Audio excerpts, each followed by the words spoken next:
Too low to the mall, with a couple capos and 100 fucking dimes. Color slaughter gang, you get your shit popped. Draco with a drum, the bitch ain't never go stop.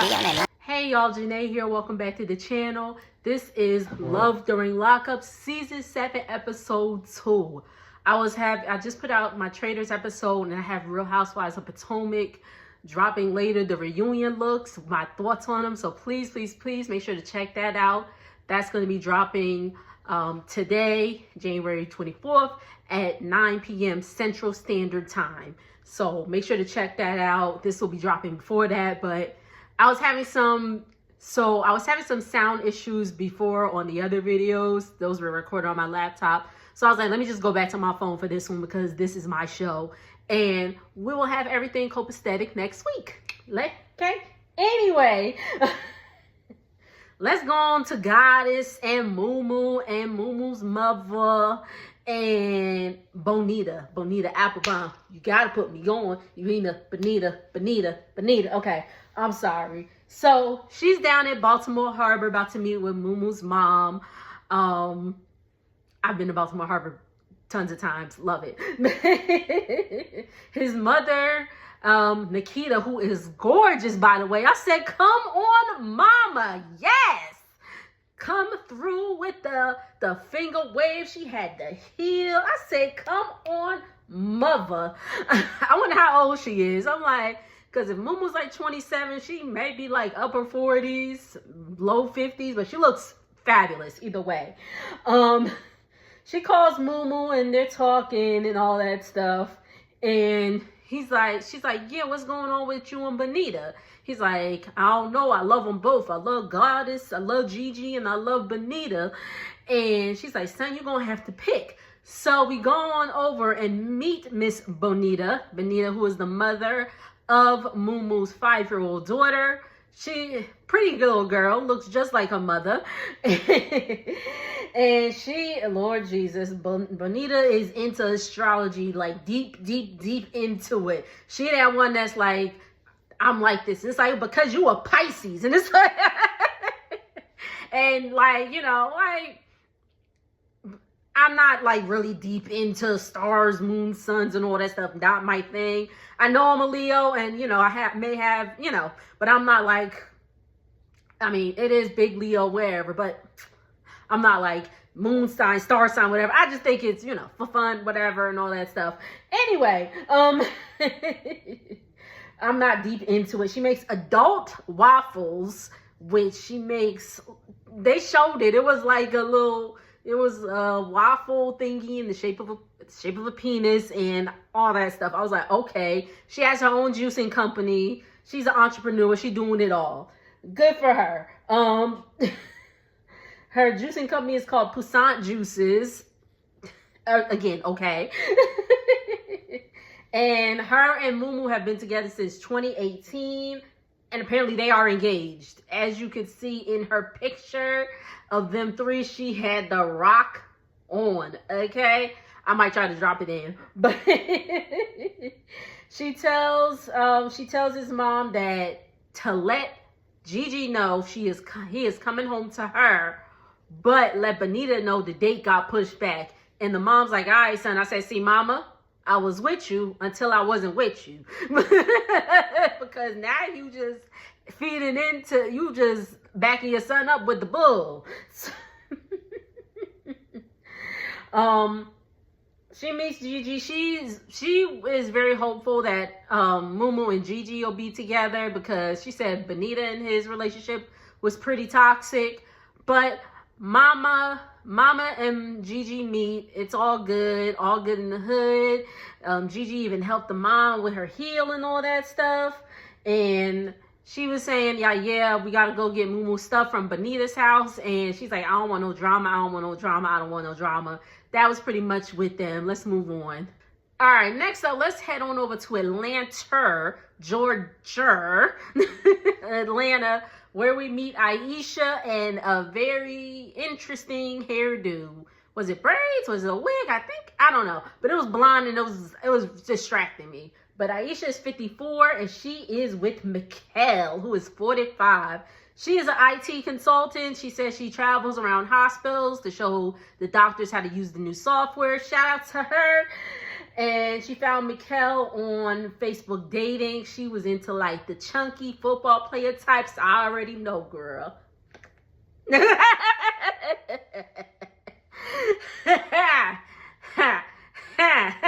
Okay, I'm done. I'm sorry. Anyway. So, you know, they connected on Facebook dating, and he was like, I am incarcerated and all that stuff. You know, my hair is getting long. Oh my gosh. Sorry, y'all. I'm back. So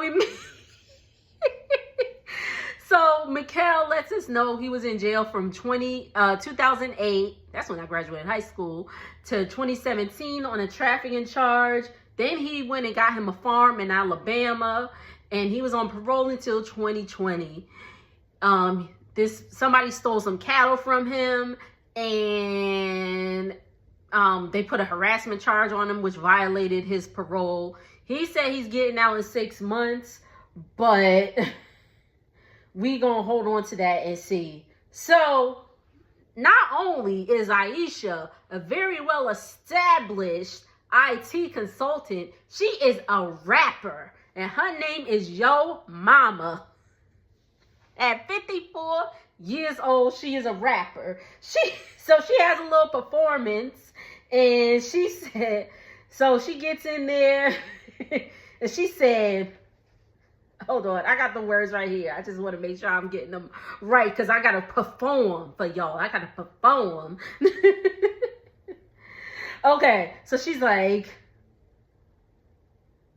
I like them ratchy. Go grill, go mouth big, some go mouth, go grill.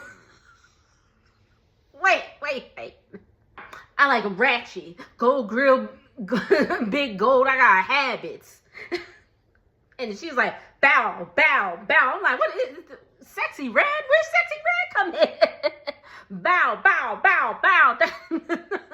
She's like, bow. She at 54 years old, y'all. 54 years old, talking about she like them ratchet. Girl.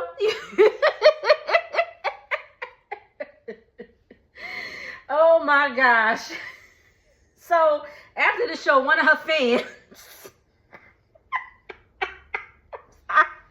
she said, bow. One of her fans asked when he's getting out, and she said she got to look at the paperwork because she saw something. She looked it up, and she saw something along the lines of he has 999 years, which means he ain't never getting out. Bow.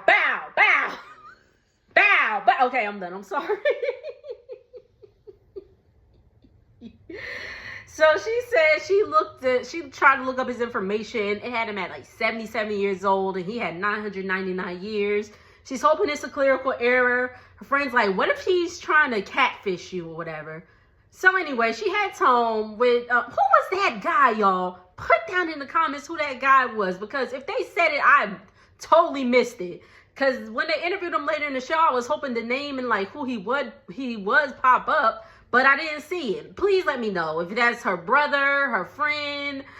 I don't know. But anyway, she calls her daughter named Charnice. Charnice is 33 years old. I believe that's her only child. And she's told her daughter about Mikkel, but she did not tell her that Mikkel is incarcerated. Why, you may ask? Because, silly, she's a corrections officer.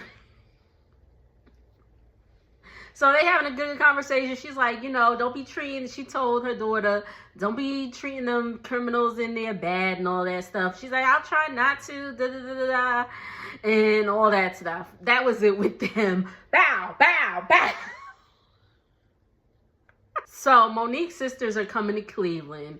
Remember the last time we saw Monique's sisters, they were fighting Derek's sisters. So they not really too cool with Monique being back in Cleveland.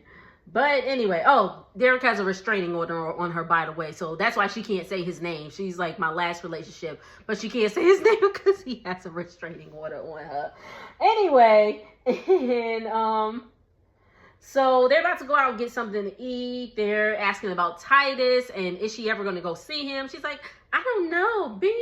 Going to the prison scares me. I'm like, so why are you dating an inmate?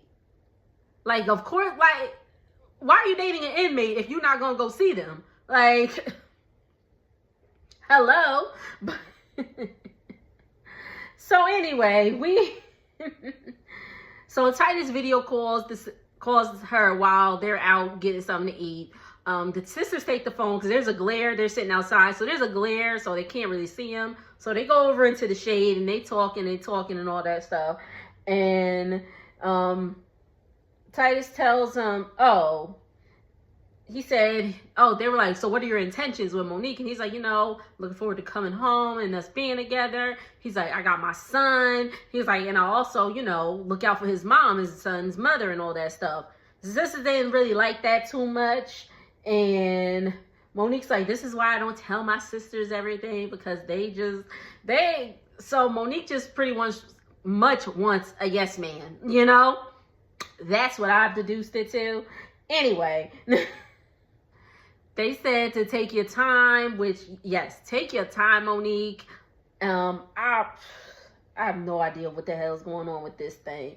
But anyway, so they get back to the table. They're like, I don't know. She's like, this is why I don't tell y'all nothing. So she gets an attitude because they not like, oh my God, so in love with him. But again, they your sisters, they looking out for you and all that stuff. So, I mean, Monique, I know it's a fine line between like being a hater and trying to look out for somebody, but I honestly think that they have their sister's best interest at heart. They not being haters. But anyway, so they're done eating. They getting ready to go. They go inside and Monique done fell out, child. I was like, what is happening? So that's where the episode ends off. So I don't know if she like fainted or like fell and tripped over something when they went inside. She was like in the sitting position. So maybe she slipped. I don't know. I hope she all right though. I mean, obviously she is, but damn. Wasn't the Scarlett Takes a Tumble? Y'all remember that video with Scarlett Takes a Tumble? This was like right after college. And that girl Scarlett got on that table and she's like, maybe it's time. And I'm sorry. No shade. Let's move on. Y'all can see I'm having a lot of fun doing this recap. Emily and Justin. Once again, R.I.P. to Justin. So again, we get to the conversation where Justin is telling Emily he cannot meet with the parole board until next October. I'm assuming this show was filmed last year in 2025. It's crazy that it's 2026. But anyway, so he is not able to see the parole for October 2026, which isn't even here yet. And of course, we know he is deceased. So, it sucks. It sucks that, but I guess interesting to still see their story unfold, but just unfortunate that he's not here no more. Anywho, so the reason he got, denied the parole hearing, he got caught with some hooch, how they make the alcohol in prison. He got caught with some hooch and got into a fight with his cellmate. So Emily's upset. She's crying and all that stuff. She's like, I love you, blah, blah, blah. She gets off the phone. It's all dramatic. A train comes by and she's like, ah! It's like, all right. They was really like, did they tell the train to come by, or it just happened to work out that way? Anyway, so she gets to the house and they got this dispatch system that they say to the truckers. They're like, hey, come to this legal brothel here in Wells, Nevada if you want a fun time. Da, da, da, da, da. And apparently they got to do that. So that sends messages to the truckers because, some truckers, a lot of you ain't gotta find the lot lizards in the lot. They in the brothel. Sorry. Anyway, so that, so they have to do that throughout the day to get the truckers to come by. Anywho, so she's asking if the ladies are in relationships and all that stuff. Most of them are single. And Bushy Meadows pipes up and says she's married. She is married. Her and her husband are actually in the sex business together. They're in the sex business. He's actually out in Hawaii with his sugar mama right now. I was like, yup. If that is your thing, I am not judging. Couldn't be me. Could not be me. But again, if that is your thing, if y'all have this understanding, yeah, but whew, wow. Wow. But anyway, she said that Justin first accepted that this was her line of work, but now he's not as accepting of it and all that stuff. And Justin calls again, and they're talking and all that stuff. And then a guy comes in, and the madam, they said that's her manager. That's the madam. Stop playing with me. Hits the lineup bell, meaning they got 3 minutes to line up. You know, line up, give their names and all that stuff. And the guy takes them. Y'all remember the Bunny Ranch? Don't act like y'all don't. So that type of thing, that's how it's done there. But anyway, so she's like, I gotta go line up. So so she's like, call back if you can and all that stuff. So the guys, everybody's giving their names and all that stuff. And of course, in typical TV fashion, hi puppy. In typical TV fashion, the dude picks Emily. Now, Emily says, like, remember, she said before that she is, like, this is her work. She does not get, sorry, the dog is bothering me, but go ahead, go, baby, go. I'm sorry. This is her line of work, and she, like, the people that she's having sex with, she's not catching no feelings or nothing like that, and all that stuff. So, anywho, his name is Austin. He's like, my name's Austin. So he's like, he just went through a divorce, and he's just here to spice things up. He's just trying to have a little bit of fun. All right, Mr. Austin. So anyway, she's like, so what are you into? Like, what's your fantasy? And he was like, are you into rope play? And she's like, that sounds like a trip to the BDSM room. I said, oh my God. So they go to the room. It got the thing where you put the person on the, like, it could be the wall or the door, but you gotta strap them up. Like, there's that. There's whips. There's ropes. I was like, oh my God. I was like, Jesus Christ. So it's got you see the little plug there. I was like, oh my God. So anywho, she's talking to Austin, and she's like, okay, for an hour in this room, $2,500. And he's like, okay. I said, oh my God. Oh my God. Sir, there's some places you can get it done for $100. I'm sorry. Oh, Jesus. Oh, Jesus. Oh, my God. But anyway, so she says that her minimum rate is $1,000 an hour. And she said that she has to split the earnings with 50-50.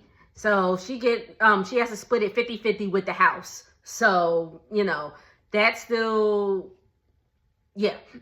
So it's $2,500. Half of that is, I don't feel like doing math right now. $1,750? No. Yeah. I don't know. No, it's not. It's not, because that'd be, never mind. I don't feel like doing the math right now. But yeah, so she still fares out with a little nice piece of change, is what I'm getting at, essentially. So anyway, so before they get it cracking, she first has to check his ding-a-ling for any lumps or anything like that. I said, y'all don't use condoms? I would hope y'all use condoms, but I mean, I get it, but but still, I'm like, yeah, no, I get why they check, but I was just like, oh my God. So she goes down, she checks and all that stuff, and then she goes to the room. Justin calls her again, and she's like, I just got picked. And he's like, okay. And she's like, I'm sorry. She's like, I love you, babe, blah, blah, blah, blah, blah. And all that stuff. And he's like, all right, okay. Oh my goodness. Sorry. That was the dog. And he's like, all right, okay. And he hangs up, and she goes into the room, and Austin is ready for action, baby. He is in his drawers, ready to go. So we speak to Justin, and Justin said sex is supposed to be an intimate bond between you and your partner, and he just feels disgusted. So I totally, I'm with Justin. It's supposed to be just y'all, like, can't be. But again, if that's your line of work, I am not judging, but oh my gosh, I just, again, if you're in that line of work, I guess you'd be like Bushy Meadows and find somebody. If you want a relation, like an actual relationship, you find somebody that's in that line of work. You wouldn't, that's just what would make sense to me.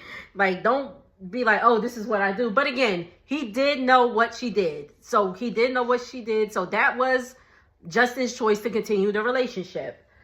But anywho, so then the door closes on Emily and Austin, and she's like, come here, daddy. And you hear a little smack. And that was the end of their segment. And that is it with my recap. Okay, so love during Lockup is giving. It's giving this season. You know how it could be. Love during Lockup is the weaker of the franchises, but it's giving this season. We getting something. Make sure to like, comment, and subscribe. I will see y'all on the next one. Later.